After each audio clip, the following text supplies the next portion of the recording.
नमस्ते।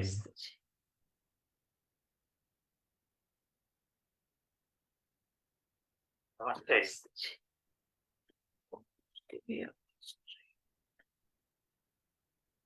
नमस्ते।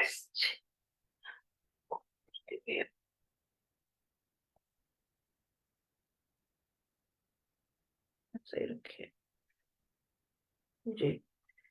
तो कथा का सूत्र वहीं से पकड़ते हैं जहां पिछली बार छोड़ा था।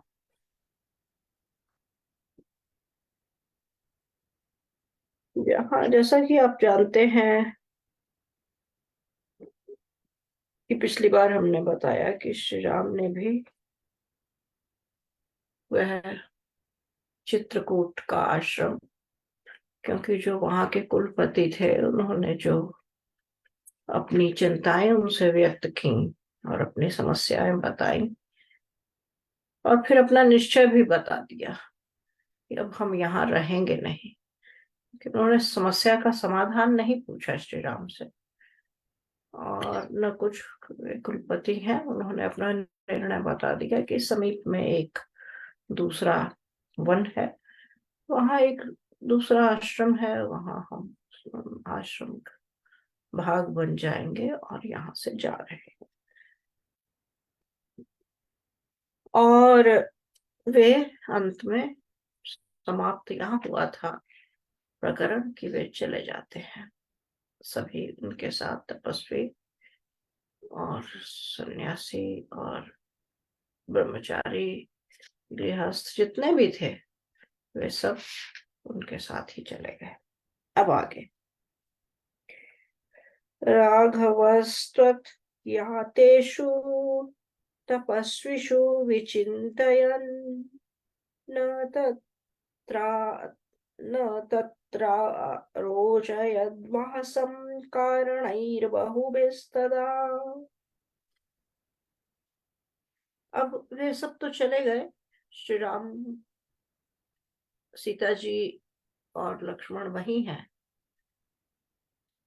महर्षि वाल्मीकि लिखते हैं कि उन सबके जाने के पश्चात श्री राम जब वहीं रहे, कुछ समय बीता, फिर उन्होंने इस विषय पर सोचते रहे, क्योंकि अब वहां आसपास कोई और नहीं है और स्थान की सुरक्षा की भी बात थी। जैसा भी रहा होगा, श्री राम ने बहुत सोचा समझा और निश्चय किया कि मुझे भी, हमें भी यहाँ से चले जाना चाहिए। कि अब हमें चले जाना चाहिए की अपेक्षा यह सोचा कि यह अब स्थान जो है यह सुरक्षित नहीं है, रहने योग्य नहीं है। चाहे इस कारण की कोई और नहीं है वहां, चाहे इस कारण की असुरक्षा है, चाहे किसी और कारण से, तो उन्हें लगा कि यह स्थान अब रहने योग्य नहीं रहा। ये हमें भरतो दृष्टो मातर सनागरः सा च मे स्मृतिरन्वेतिता नित्यमनुशोचत।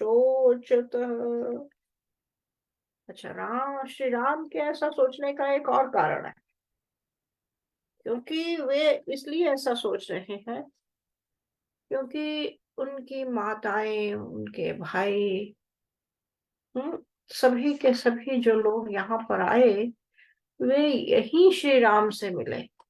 और श्री राम को अपने मन में लग रहा है कि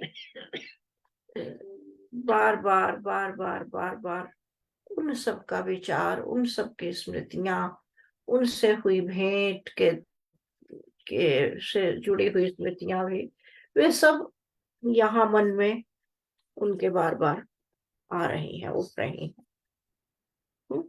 तो देखिए, ऐसा नहीं है कि श्री राम को किसी का स्मरण नहीं आ रहा था, उन्हें ये सब स्मृतियां जो है पीछा नहीं करती हैं, तंग नहीं करती हैं। उन्हें भी स्मृतियों के कारण तो उन स्मृतियों से पीछा छुड़ाने के लिए कि स्थान बदलेगा तो शायद मन को ये स्मृतियां कम मथेंगी, वे भी सोचते हैं कि हमें यहाँ से चले जाना चाहिए, क्योंकि जितना ये विचार आते हैं, स्मृतियां आती हैं, मन में यादें आती हैं उन सब की, उन स्थानों को देखते हैं तो बार बार मन फिर पीछे भागता है अयोध्या की ओर। बार बार फिर विचार आते हैं उन्हीं सब लोगों के, और मन जो है किसी नई बात में रमता नहीं है, और बार बार वियोग का दुख फिर ताजा हो जाता है, फिर मन में दुख भर जाता है उन सबको याद कर। तो श्री राम ऐसा विचार करते हैं। स्कंधावार निवेशेन तेन तस्य महात्मनः हयहस्तिकरीशैश्च उपमर्दः कृतो भृशम्।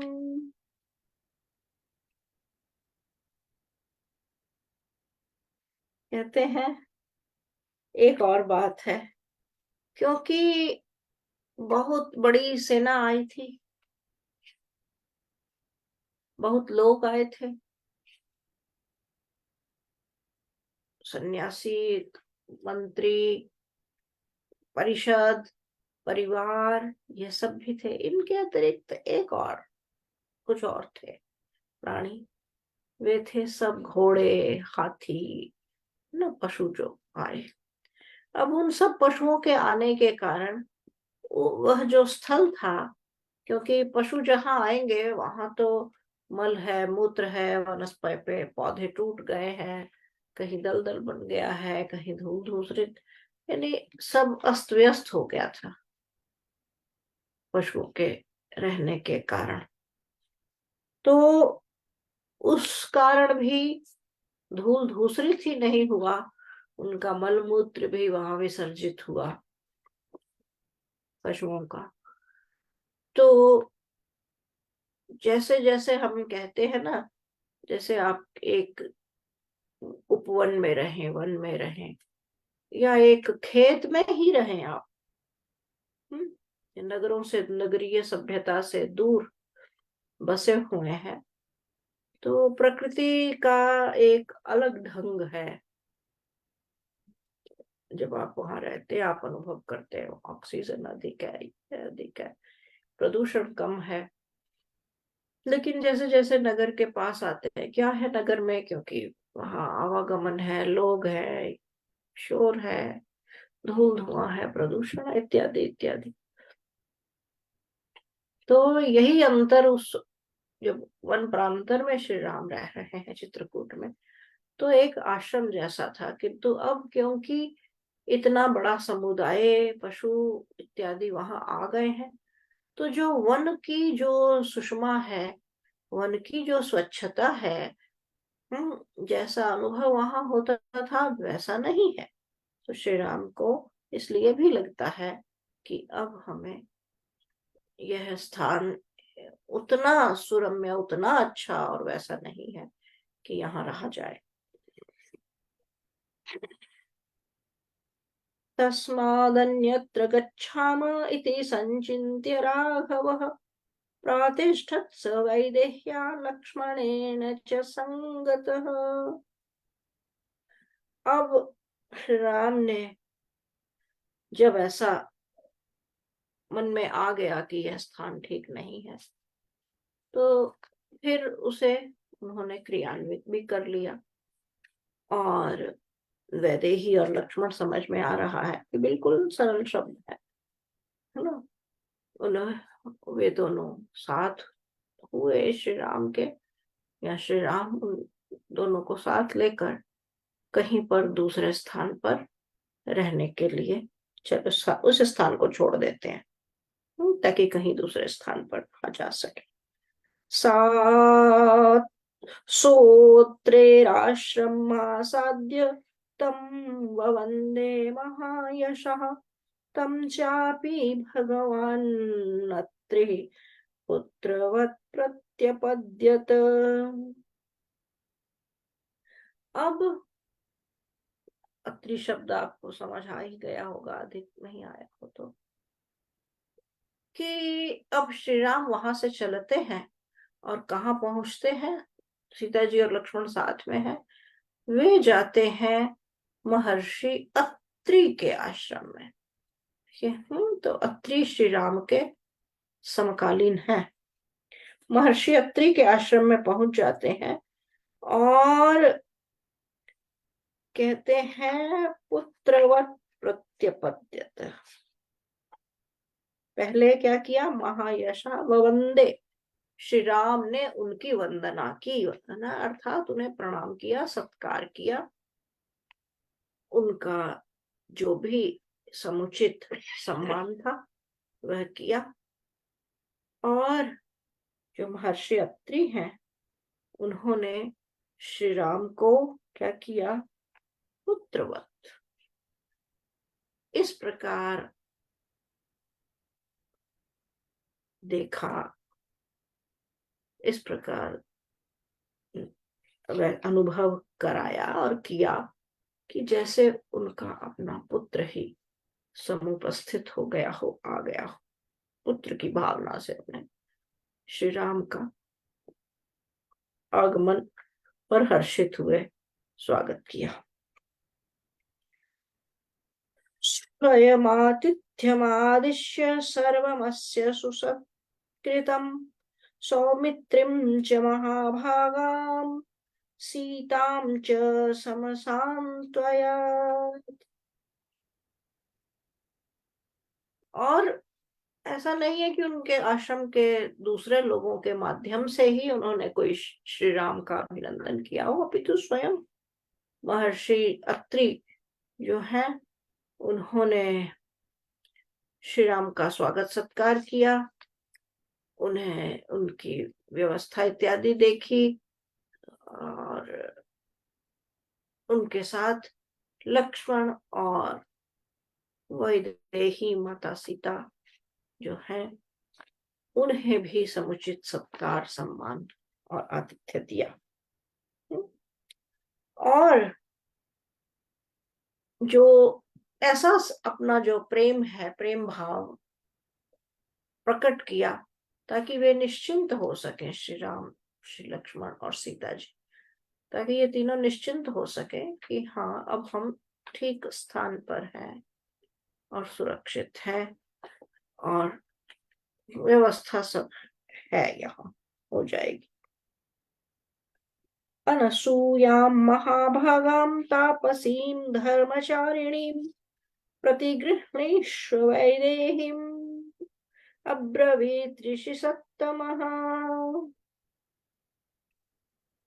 अब जब उन्होंने उनका स्वागत सत्कार कर लिया, जिसे आतिथ्य कहते हैं हिंदी में, उनका आतिथ्य कर लिया, उनसे बातचीत, उनका कुशल क्षेम पूछ लिया, उन्हें थोड़ा निश्चिंत किया कि हाँ आप जैसे अपने ही घर में हैं, तब उनकी महर्षि अत्रि की पत्नी है सती अनुसूया, तो माता अनुसूया सीता जी को अपने साथ ले जाती हैं भीतर, है ना। और कहा, उन्होंने महर्षि अत्रि ने अनुसूया से कहा कि आप सीता जी को ले जाइए, इनकी व्यवस्था कीजिए, इनका यथा संभव जो भी इनके सम्मानानुसार, मानानुसार, आवश्यकता अनुसार जो भी करणीय है आप उस प्रकार सीता जी के साथ कीजिए। अभिवाद्य च वैदेही तापसीं तामनिन्दितां बद्धांजलि पुटा हृष्टा पर्यपृच्छदनामयम्। सीता जी, ऐसा नहीं है कि हम यह समझें कि ये राजा के पुत्र हैं इसलिए सन्यासी लोग इनका सम्मान कर रहे हैं, कि हाँ, अपितु ये भी सन्यासियों का, क्योंकि ये सब उनके लिए गुरु सदृश है, बड़े आचार्य हैं, महर्षि कहा गया है।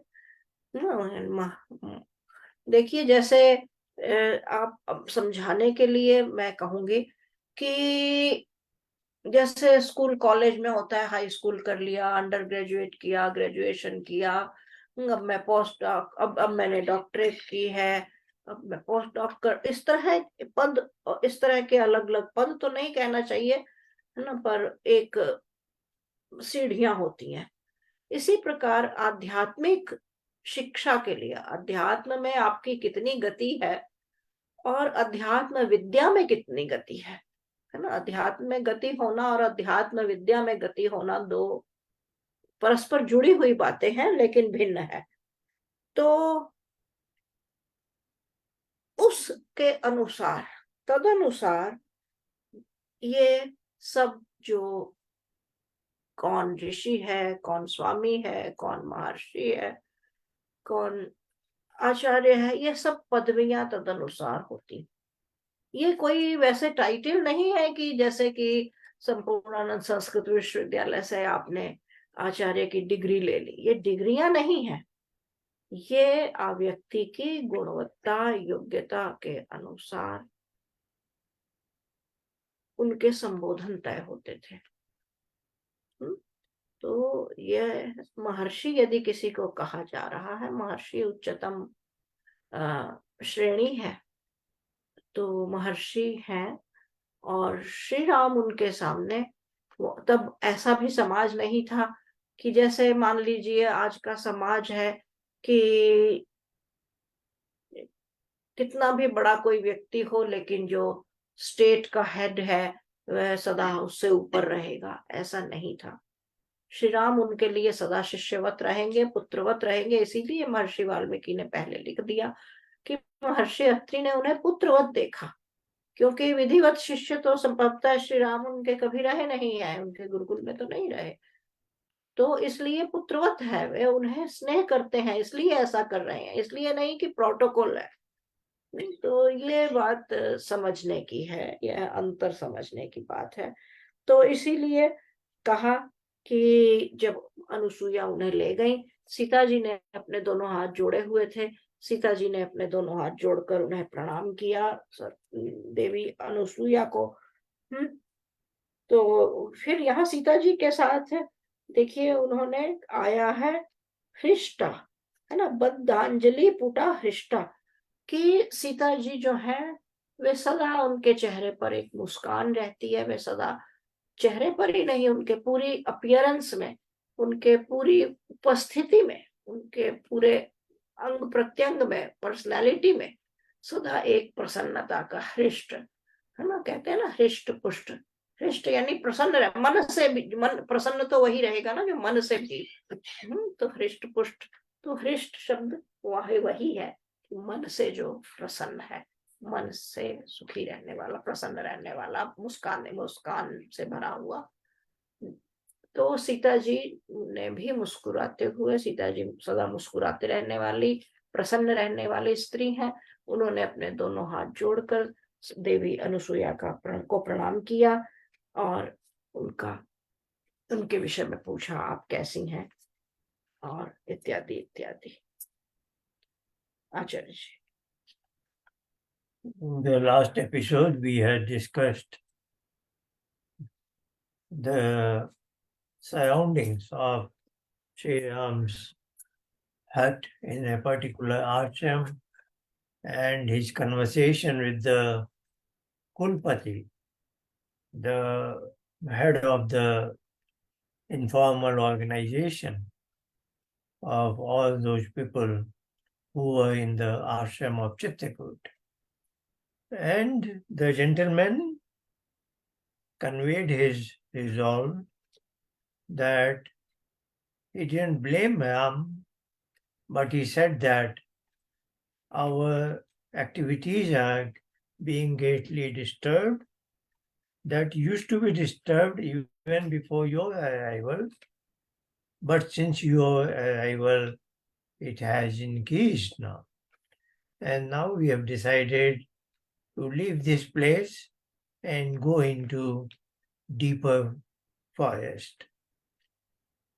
So now we have heard this morning that now Ram is wondering, having seen that the campus is more or less empty, nobody is here, and we are alone.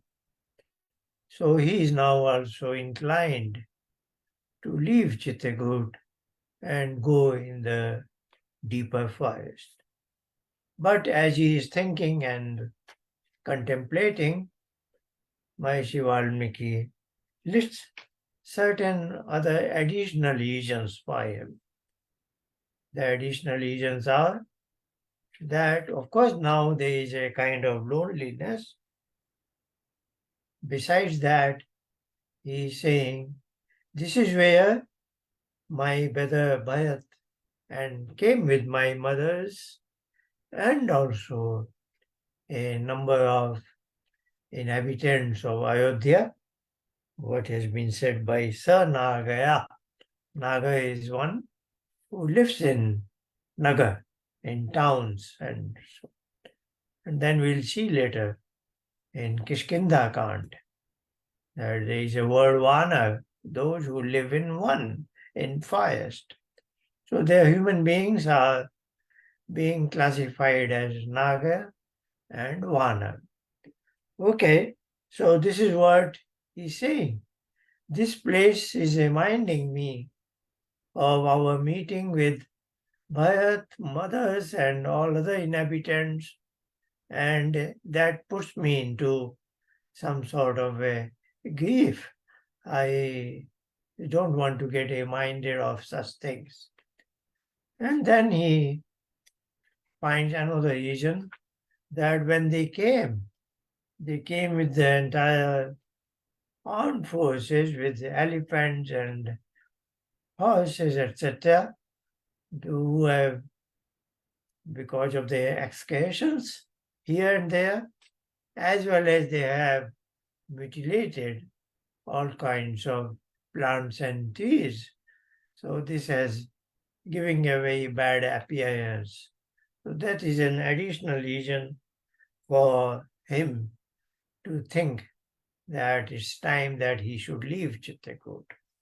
So this way he conveys it to his wife Sita and brother Lakshman that let us leave this place and venture further deeper into the forest.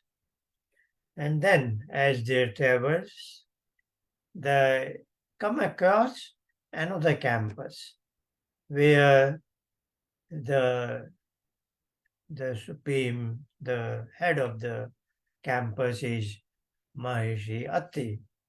Valmiki has mentioned him as Bhagwan Atti. So Bhagwan, is a title. In Valmiki Ramayana, we have heard Bhagwan Vasishtha, Bhagwan Vishwamitra, now Bhagwan Atti. So Bhagwan is a title for those who are spiritually elevated, has deeper spiritual knowledge, etc., etc. But today it's unfortunate that we call Ram as Bhagwan and not Vasishtha, etc.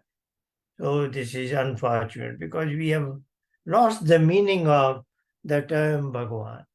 In Valmiki Ramayana, Ram has been referred to as Narkesari and many other wonderful titles of Gokul, etc., but never as Bhagwan Ram.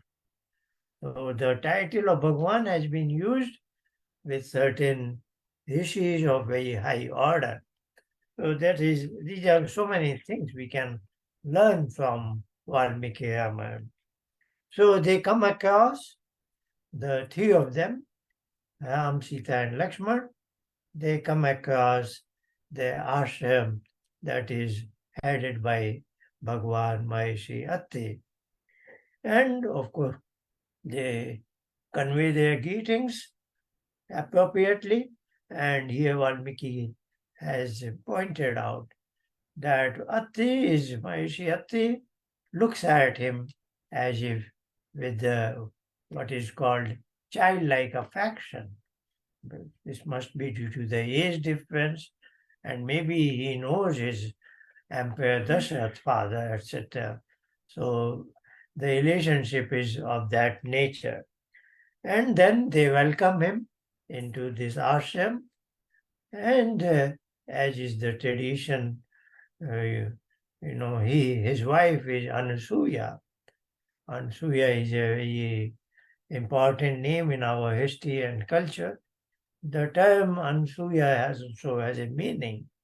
The prefix an is for negation.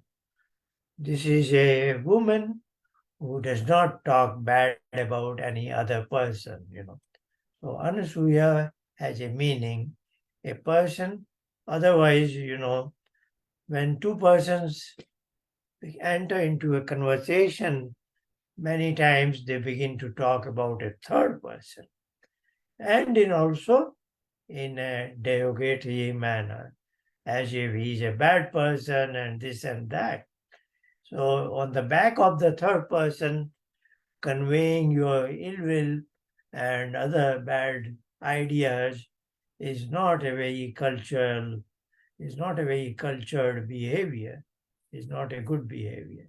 So this is the epitome of our culture. The lady is called Ansuya, who is always filled with positive thoughts and ideas about everybody. So Maharishi Ati is suggesting his wife Ansuya. And this is also remarkable. As we see the classical times, most of the rishis were married and they lived with their wife in their ashram, in their acharya kul, in their gurukul. So that was the tradition. After your studies, you get married, because in married life, you learn many things in a very intimate manner. The way you have to live, the way you have to raise your children. And if you want to raise your children of a very good quality, you have to become some sort of you have to exhibit that within yourself. Otherwise, how can you be their role models? So all this puts a great demand on your thoughts, words, and deeds, that you must exhibit a highest good quality of personality if you want to raise good children. So Grihastha Ashram has always been seen as if it raises your level to Devata, Mata Devabhava, Pitta Devabhava. So you enter into Grihastha Ashram as a Pati and Patni, husband and wife, but when you have the responsibility of raising a child, this is a Devatva. This was designed that Devatva is planted in your heart when you become a mother or father, that you sacrifice so much. That is what is called mother's love and father's love towards their children. So that entitles you to Devatva, and then you become a still higher Devata, then you are qualified to become an Acharya. So Mata Devabhava, Pitta Devabhava. Acharya Devabhava is a higher quality. And those even higher than the Acharya Deva, they are called as Atiti Devabhava. And they are like sannyasis and that sort of a people. So Rishi is still even, because Devatva is by nature of karma only. When your karma is of highest order, you are Devata. But now if your knowledge is of very highest order, then you become a Rishi. So, these are the way a human being could advance in our classical times. But today we live in a world where paisa, pad, and pauch. If you have money, if you have a position, or if you have a contact in Prime Minister's office or in White House, etc. That makes you important. But in the historical, our classical times, we are seeing so many titles here. Ragukul, Narkesari, Rishi, Devatva, Rishi, Maharishi, Bhagwan. We are seeing these titles. They were not coming from a university. They were coming from the people in general who acknowledged that this person is at this order, So we are seeing this now. Mahishati suggests his wife Ansuya to take. This is also a culture, and in Sanskar Vidhi by Maharishi Dayanand, we always see at the end of the Sanskar, पुरुष पुरुषों को विदा करे, स्त्री स्त्रियों को विदा करे. So direct interaction was between among men within them and among women them. So cross exchange is okay, but is not greatly encouraged. So in that spirit, Mahishiyati suggests his wife Ansuya to take Sita into the inner quarters and welcome her in a different manner, in a more intimate manner.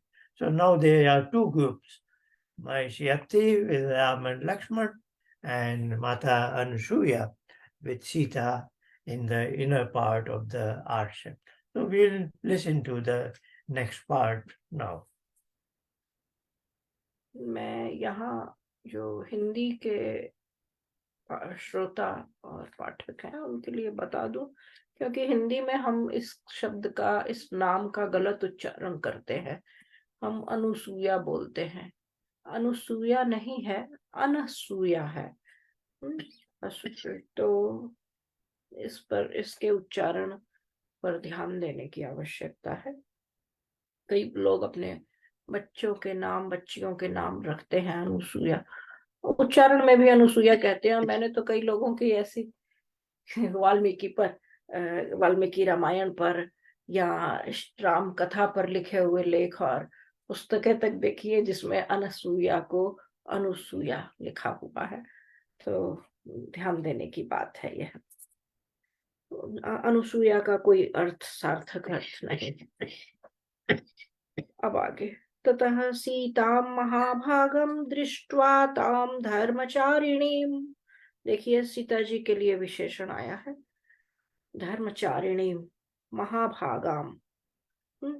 फिर सांत्वयन्त्यब्रवीद्धृष्टा दिष्ट्या धर्मम अवीक्षसे, कि धर्म के पथ का अनुगमन करने वाली धर्मचारिणी. धर्म क्या है? अब आप जैसा अभी आचार्य जी भी कह रहे थे कि हमारे सब अर्थ और उनसे जो अभिव्यक्ति है, आशय, वे सब खो चुके हैं हमारे शब्द. और धर्म को हम सोचते हैं कि घंटी टंटना ले लो, मंदिर मत्था टेक लो, या 2-4 बैठकर हवन कर लो हवन कुंड के पास, और दिन भर कुछ. धर्म ऐसी चीज नहीं है. धर्म हमारे प्रति क्षण, हमारे व्यवहार में बसा हुआ हमारा आचरण है. हमारी सोच है, हमारे संस्कार हैं. यह कोई पूजा पाठ नहीं होता है. ये क्वालिटीज हैं मनुष्य की, और जिसमें वे गुण है. जैसा मैंने, जब रामायण का 4 वर्ष, लगभग 3 वर्ष से अधिक होगा, अब ये 4था वर्ष है, तो जब 2020 में पारायण प्रारंभ किया था तो बहुत बार साल 2 साल तक मैं यह बताती रही थी, ताकि रामायण के प्रत्येक श्रोता को ठीक ठीक पता हो कि धर्म शब्द क्या है. क्योंकि इस शब्द का उल्लेख बार हजारों बार इस रामायण में आया है. तो वे जो 10 लक्षण मनु ने बताए हैं, धृति, क्षमा, दमो, स्तेयम, शौचम, इंद्रिय निग्रह, धीर्विद्या, सत्यम अक्रोधो, दशकम धर्म लक्षणम.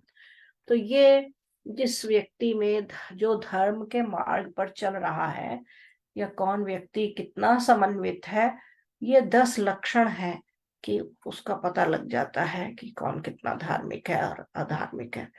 तो धर्म उस चीज का नाम है. तो उस दृष्टि से सीता जी बहुत धार्मिक है, जिसे आजकल बोलचाल में धार्मिक प्रवृत्ति के हैं. समझते हैं कि हाँ, वैसा यहाँ आशय नहीं है सीता जी की प्रवृत्ति से कि कर्तव्य का निर्वाह करने के लिए सदा तत्पर रहने वाली है। और जब ऐसी सीता जी को अनसुईया ने देखा, माता अनसुईया ने देखा, देवी अनसुईया ने देखा कि वे प्रणाम कर रही हैं उन्हें, तो उन्हें जैसे कहते हैं ना कि कोई आपके आगे ऐसा हो तो बीच में हम रोक देते हैं या गले लगा लेते हैं, तो अनुसुईया ने भी इसी प्रकार सीता जी को थपथपाया और सांत्वना दी, क्योंकि यहाँ सांत्वन्त्य ब्रवीत धृष्टा शब्द आया है, तो सांत्वना दी और कहा कि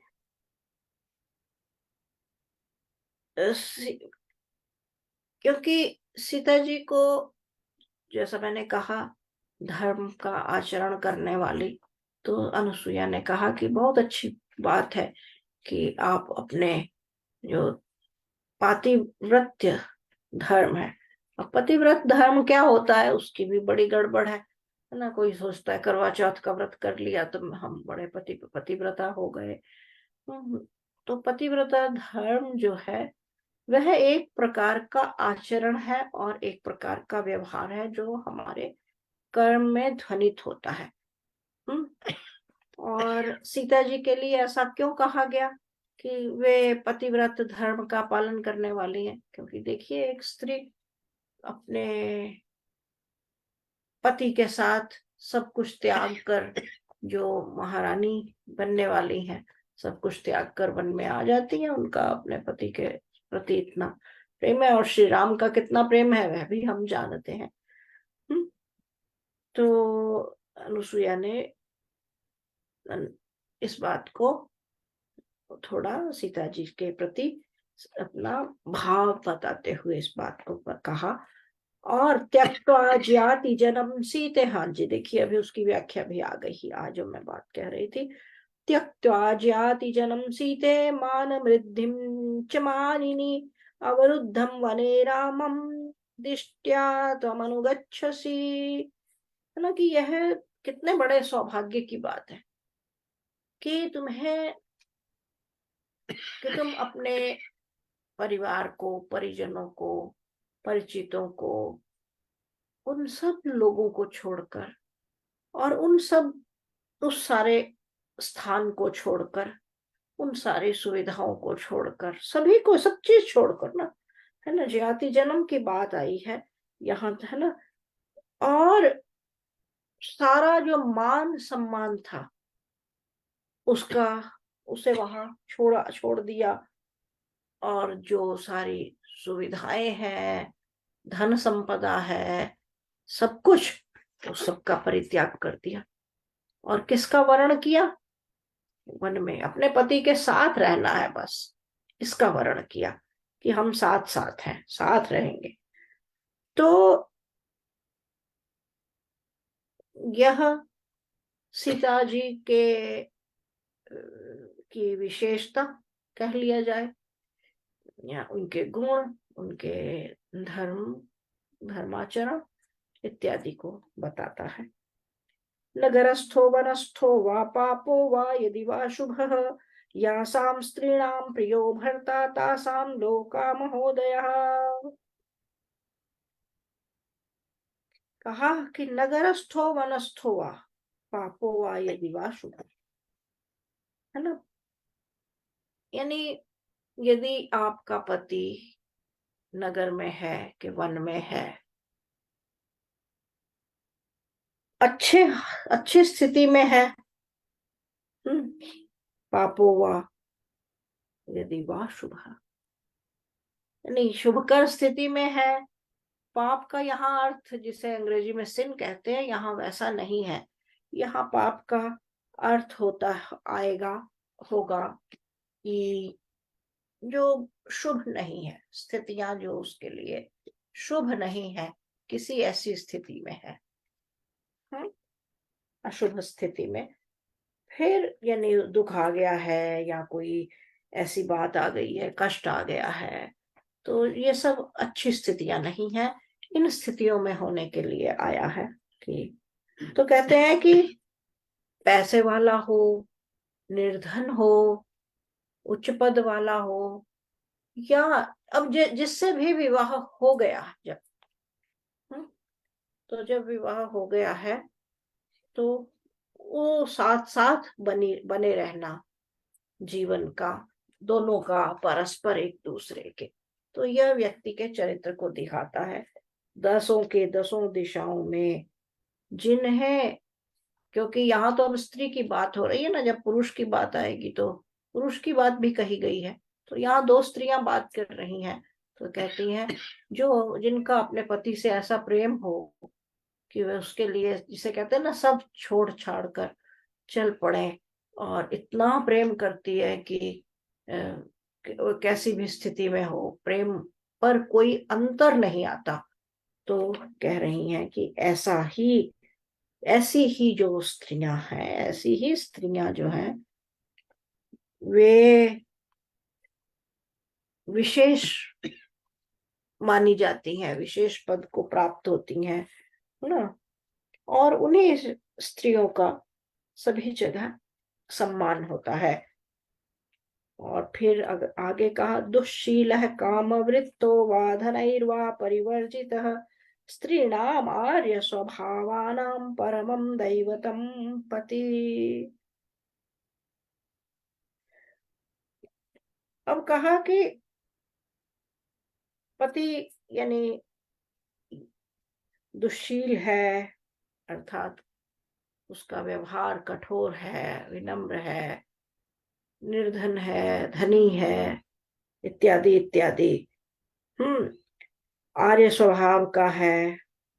आर्य स्वभाव की यानी श्रेष्ठ स्वभाव की जो स्त्रियां होती हैं, वे अपने पति के प्रेम में के साथ रहती हैं, और इससे उन्हें अंतर नहीं पड़ता। सा त्वेव मुक्ता वैदेही तनुसूयानुसूयया प्रतिपूज्य वचो मंदम प्रवक्तुम उपचक्रमे। इधर जब अनसुया यह बात कह रही हैं सीता जी से, और सीता जी की प्रशंसा कर रही हैं, उनके पति के साथ उनके प्रेम की जो बात कह रही हैं। देखिए, सीता जी का ही श्री राम पर प्रेम नहीं है, श्री राम का सीता जी के प्रति प्रेम भी हम जानते हैं ना। सारी रामायण उसी प्रेम का प्रतीक है। तो प्रेम दो तरफा है, लेकिन यहाँ श्री राम के प्रेम की बात नहीं की जा रही है। यहाँ दो स्त्रियां बात कर रही हैं, तो सीता जी के प्रेम की बात हो रही है। तो वे कहती हैं कि आप, जब सीता जी से ये ऐसी बातें कहने लगी देवी अनसुया, तो सीता जी ने, जैसे कहते हैं ना, मुस्कुराते हुए सिर हिलाकर उनके उस कथन को स्वीकार किया, सहमति व्यक्त की या अनुमोदन किया। और आगे वे कहने लगी क्या, कितने बज गए हैं, चलिए, अच्छा। नैतदाश्चर्यमार्याय आर्यायाम यन्मा तव मनुभाषसे विदितं तु मयाप्येतद्यथा नार्यः पतिर्गुरुः। कहा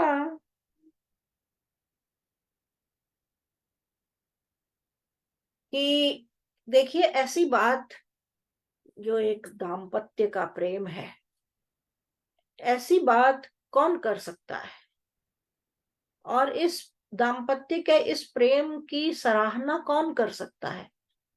क्या जिनका अपना दाम्पत्य नहीं है, क्या वे कर सकते हैं? नहीं कर सकते, उन्हें कुछ नहीं पता। और जिनका अपना दाम्पत्य नष्ट हुआ हो, क्या वे कर सकते हैं? वे भी नहीं कर सकते। तो जो इस दाम्पत्य के भाव को, दाम्पत्य जीवन के प्रेम को जानते हैं, समझते हैं, जीते हैं, वे ही मूलतः जानते हैं कि दाम्पत्य का यह प्रेम कितने महत्व की वस्तु है। वस्तु पदार्थ से अर्थ आशय नहीं है यहाँ, तो इसलिए सीता जी ने पलटकर का अर्थ वैसा नहीं है कि जैसे हम कहते हैं ना कि पलटकर जवाब दिया तू तड़ाक वाला ने। सीता जी ने भी उनकी बात को का वो करते हुए अनुमोदन किया, पहले महर्षि वाल्मीकि कह चुके हैं। और सीता जी ने कहा कि आप इसके महत्व को, आपसे अधिक इसका महत्व है ना, क्योंकि मुझे कोई जिसे कहना है नए तदाश्चर्यम आर्यायाम यन्मात्वम अनुभाष से, कि आप जो ये शब्द मुझे कह रही हैं, इन शब्दों को सुनकर मुझे कोई आश्चर्य नहीं हो रहा, ये शब्द आप ही के मुख से आ सकते थे हैं। और फिर कहा कि हाँ, मैं जानती हूँ स्त्री के लिए उसका पति और उसका साथ संसार की सबसे बड़ी वस्तु है। कितने महत्व की चीज है, मैं यह जानती हूँ। यद्यप्येष भवेत् भर्ता ममार्ये वृत्तवर्जितः अद्वैतमुपचर्तव्यस्तथाप्येष मया भवेत्। ओके, अब यहाँ थोड़ा वैसा श्लोक है कि यदि मेरा पति ना वैसा कुछ चरित्र का होता, निर्धन होता, गलत दूसरी तरह की वृत्तियों वाला होता, तब भी मैं अपने पति से प्रेम ही करती। ने देखिए, प्रेम को, दाम्पत्य जीवन के प्रेम की को कई लोग इसमें कह सकते हैं कि जैसे स्त्री का शोषण है या स्त्री को कमतर दिखाया है, या पुरुषवादी समाज था, ऐसे ऐसे आरोप, पितृसत्तात्मक समाज था, ऐसे ऐसे आरोप भी लगते रहे, बोलते हैं लोग। लेकिन यहाँ महिलाओं की बातचीत चल रही है, पुरुष इन विषयों पर कम बातचीत करते हैं। इसीलिए कहा कि इन सब का जो किसी भी चीज का आकलन करना हो तो बड़े पूर्ण परिप्रेक्ष्य में करना चाहिए। तो यहाँ मूलतः दो स्त्रियों की बात चल रही है प्रेम जैसे विषय पर, और मुख्यतः यह नहीं कहा जा रहा कि एक स्त्री ही एक पुरुष से प्रेम करे। मूलतः यह दाम्पत्य गृहस्थ के प्रेम की बात हो रही है, और क्योंकि स्त्रियां बात कर रही हैं तो स्त्री के परिप्रेक्ष्य से बात हो रही है। तो वे कहती हैं कि यदि मेरा पति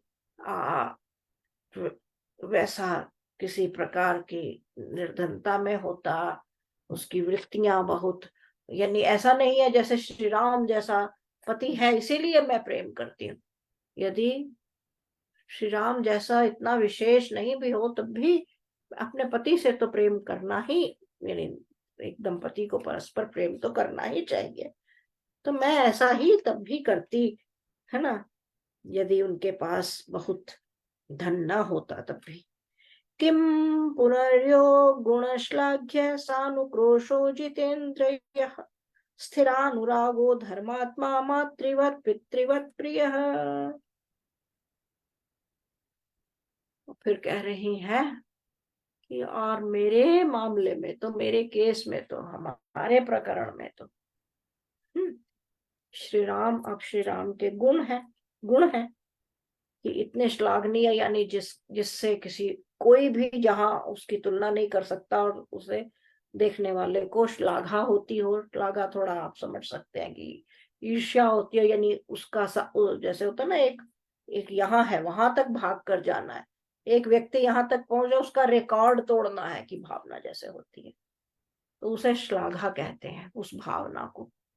तो कहते हैं किसी को भी, क्योंकि उनसे ऊपर, उनसे अधिक कोई वैसा है नहीं, कि किन किन गुणों में कहा, है ना। फिर कहा कि जितेंद्रिय है, अनुक्रोशो, स्थिरानुरागी, धर्मात्मा, मातृवत पितृवत प्रिय है ना।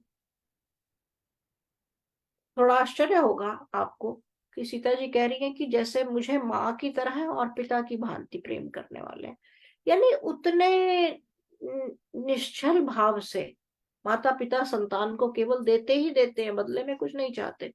तो सीता जी कह रही हैं कि श्री राम मुझसे ऐसा प्रेम करते हैं, वे धर्मात्मा हैं, जितेंद्रिय हैं और धर्म में स्थिर हैं और अनुराग उनका, उनके प्रेम की बात है कि अत्यंत स्नेह करने वाले हैं। तो कह रही है कि यदि मेरे पति पहले पिछले श्लोक में जो कहा था कि निर्धन होते, वैसे ना होते, वृत्तियों को विजयी किए हुए ना होते, तब भी मैं उनसे उतना प्रेम करती। और यहाँ फिर दूसरे श्लोक में कहती हैं, और मेरे केस में तो श्री राम इतने गुणवान है जिनका भी मैंने उल्लेख किया। तो फिर वे तो स्वयं प्रेम ले लेते हैं। मैं तो स्वयं को वैसा समझती हूँ कि ऐसे व्यक्ति पर किसे प्रेम नहीं आएगा, किसे प्रेम नहीं होगा, है ना। तो ऐसे में इतने विशेष लक्षण वाले पति मुझे मिले हैं, इतने विशेष गुणों वाले पति की मैं पत्नी हूं, तो इनके बारे में तो क्या ही कहा जाए, इनसे प्रेम तो होना ही होना है। जी आचार्य जी।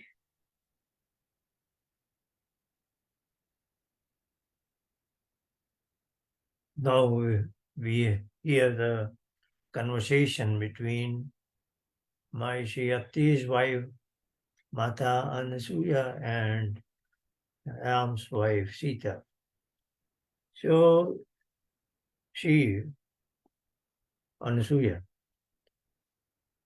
praises very highly the fact that Sita is accompanying Ram even in this period, a lengthy period of 14 years of forest exile.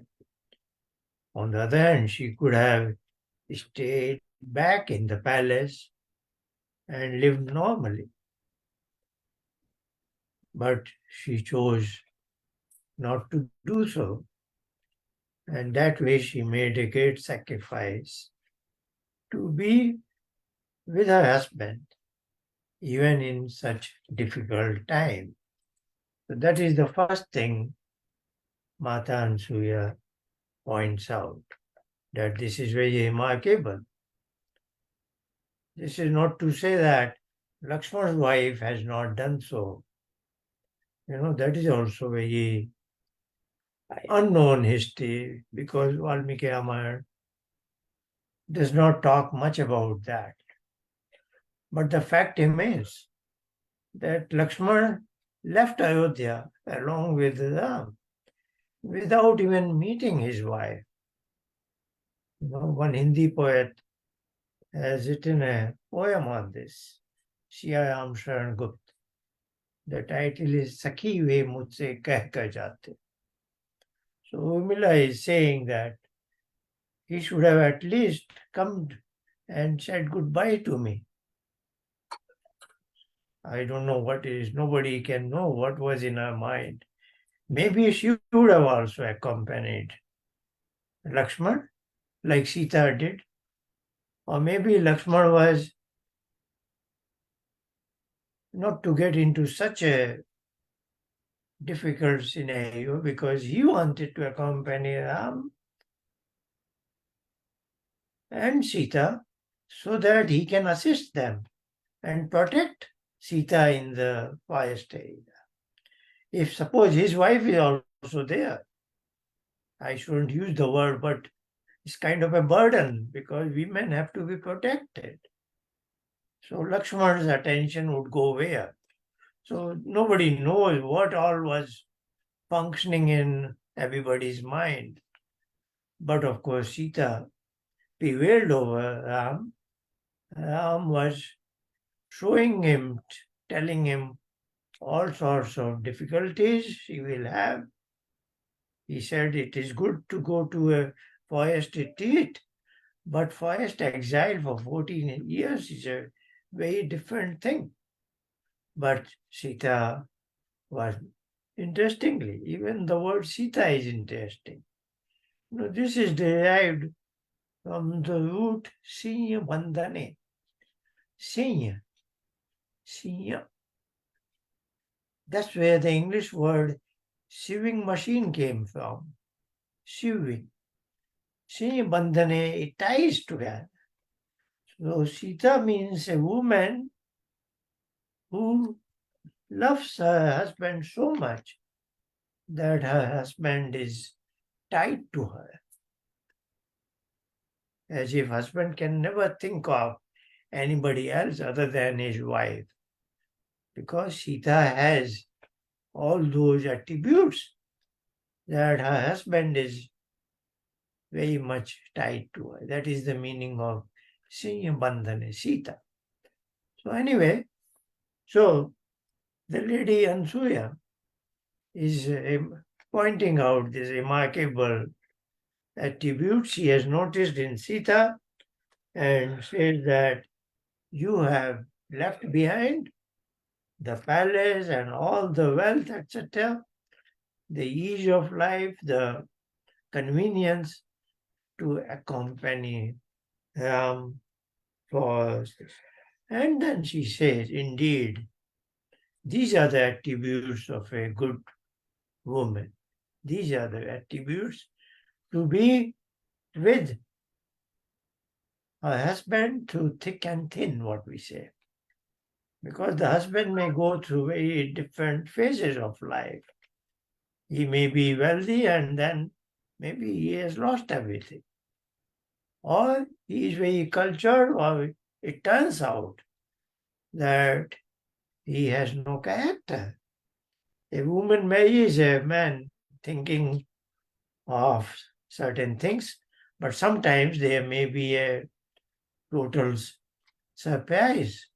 The man is of a very different kind than what she had thought, and his behavior also. Maybe he is not, doesn't speak sweet words, harsh words. So it can be all sorts of extremes are possible. And Mata Ansuya is saying, irrespective of what, women's love for her husband must be unconditional, what we call unconditional love.